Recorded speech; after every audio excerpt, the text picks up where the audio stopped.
আসসালামু আলাইকুম। আজকে আমরা দেখব এমএস ওয়ার্ড 2007 এর ইনসার্ট ট্যাবের ড্রপ ক্যাপ।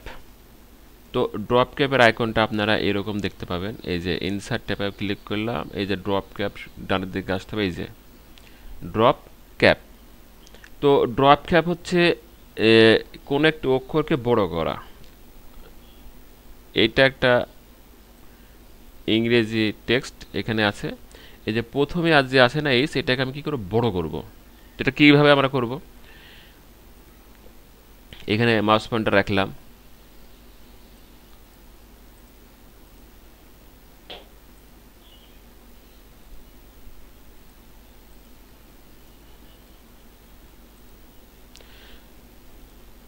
ঠিক আছে। এটা না হওয়ার কারণ কি? এটা কপি করি।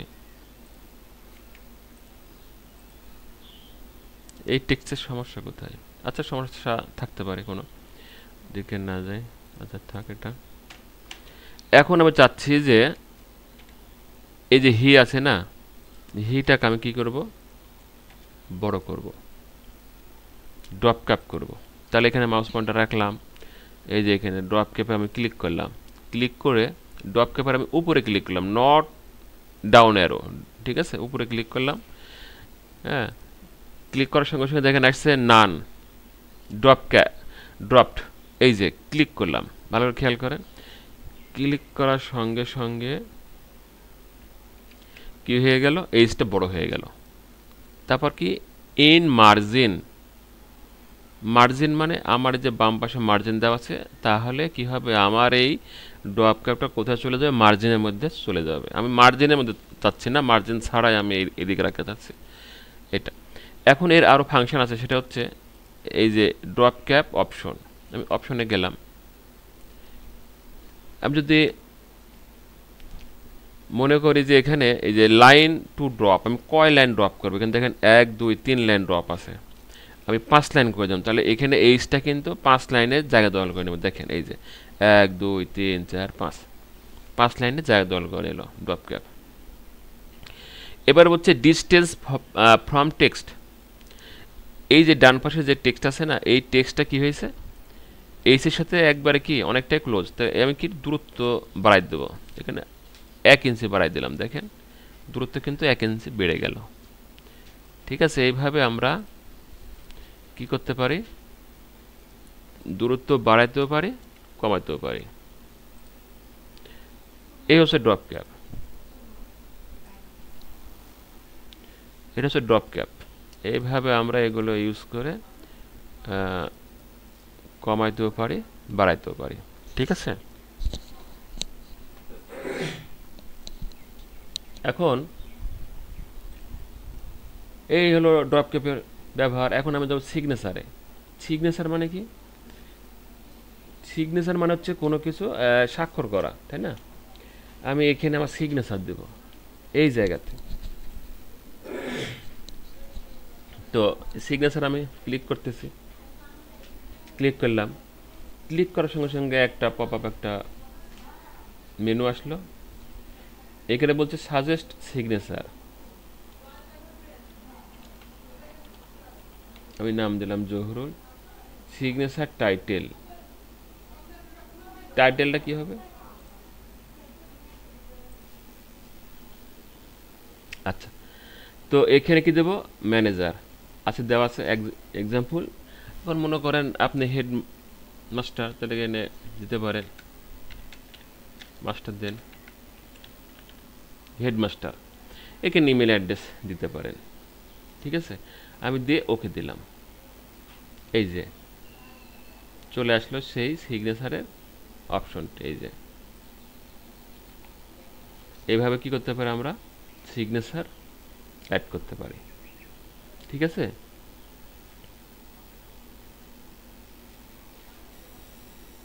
এখানে আরও অনেক অপশন আছে, তো আমরা এদিকে না যাই, অনলাইনে আমরা যাব না। এই হলো সিগনেচার, এভাবে আমরা অ্যাপ্লাই করতে পারি। ওকে,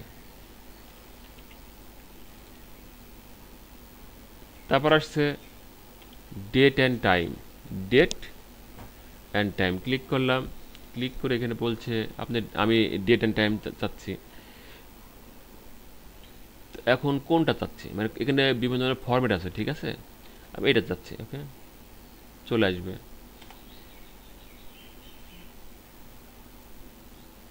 আপনি বার সহ চাচ্ছেন, এই যে বার সহ দিয়ে দিলাম, এই যে, ঠিক আছে।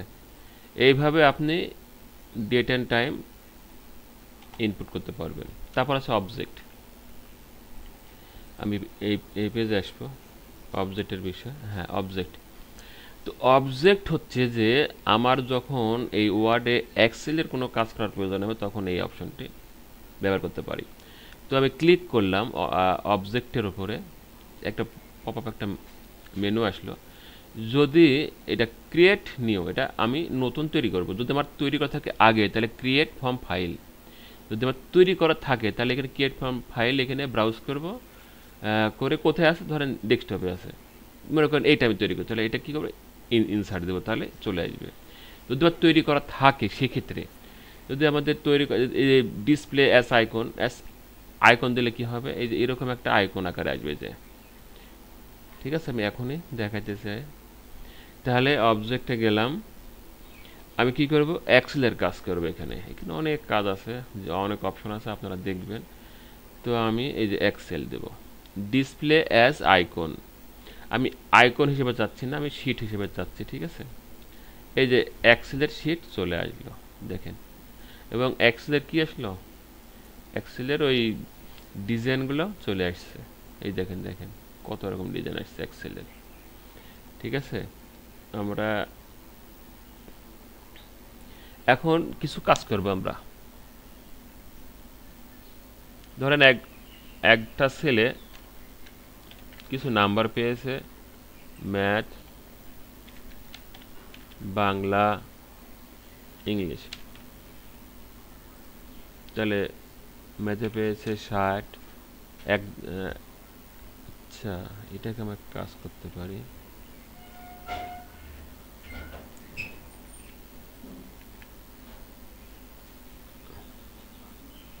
এখানে নাম দিতে পারি,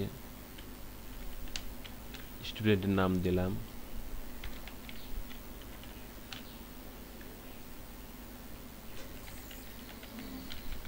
নাম দিয়ে দিলাম। আচ্ছা, এখন আমি নাম্বার ইনপুট দেব। এখানে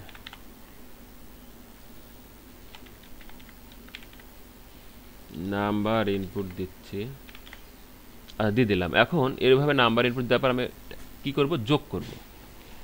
তো আমি যোগ করতে চাচ্ছি, তো আমি যে কাজটা করব, এগুলো সব সিলেক্ট করব। সিলেক্ট করে যোগ করার নিয়ম কয়েকটি আছে, ওইটা একটা ভিডিওতে আছে, আপনারা দেখবেন। তো আমি কি করব, অটোসাম করব। অটোসাম মানে কি হয়ে যাবে, অটোমেটিকলি যোগ হয়ে যাবে। আমি এখানে সাম করতেছি। এখন একটা যোগ আমি সবগুলো এভাবে যোগ করতে পারি, অথবা এটা সিলেক্ট করে কি করতে পারি, এভাবে আমি যদি ড্র্যাগ করলে কি হবে, সবগুলো অটো যোগ হয়ে যাবে। এখন আমি সাইডে ক্লিক করছি, সাইডে ক্লিক করার সঙ্গে সঙ্গে দেখেন এই এক্সেল যে হিসাবটা করলাম সেটা কি চলে আসছে। এখন এটা একটু ডিজাইন করি, আমরা অনেক ডিজাইন করা যাবে। এটা খেয়াল করেন, হালকা বর্ডার আসছে, আমি বর্ডার দেবো, এবং এই এই যে ডানে বামে যে নিচে যে ফাঁকা আছে এটা আউট করে দেবো। তো এই টেবিলের উপর ডবল ক্লিক করবেন, ডবল ক্লিক করলে এই শীটটা আবার আসবে।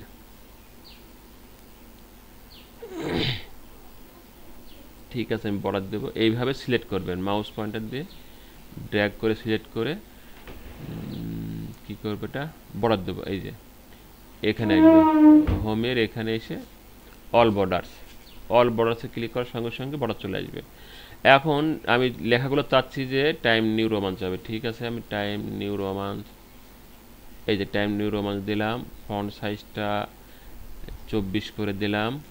তারপর এটা বোল্ড করে, না বোল্ড থাক, বোল্ড নেব না। হ্যাঁ, সিলেক্ট করে জায়গা বাড়াই দিলাম। এবার কি করব, এটা আর যদি মনে করি টেক্সট কালার, না এটা থাক। এখন এটাকে মাঝখানে নেব, খেয়াল করে মাঝখানে নেই, মাঝখানে নিলাম। এই যে মাঝখানে, এই দুটোই দিয়ে লাগবে মাঝখানে, তাহলে কি হবে, লেখাটা মাঝখানে চলে আসবে।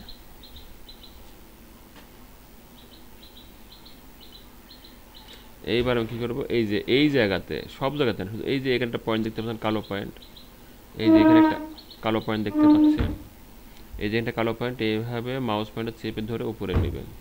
তাহলে কী হবে, এটা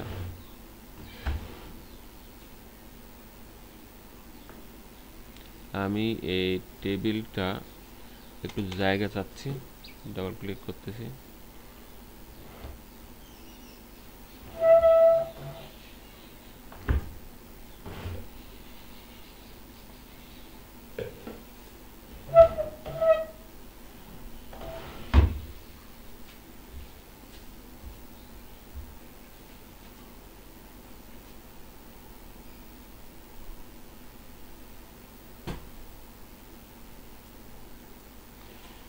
আচ্ছা, তিনটা সেল আছে, তিনটা সেলকে আমি বাদ দিয়ে দেব। ওকে,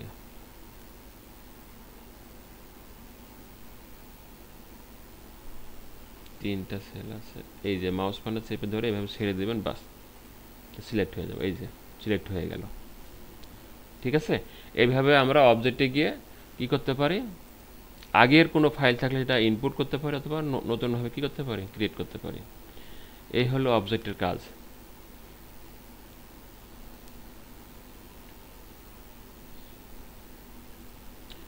আচ্ছা, এরপর হচ্ছে পাই মানে ইকুয়েশন এবং সিম্বল, এটা আমি পরে ভিডিওতে দেখাবো। ওকে, আসসালামু আলাইকুম।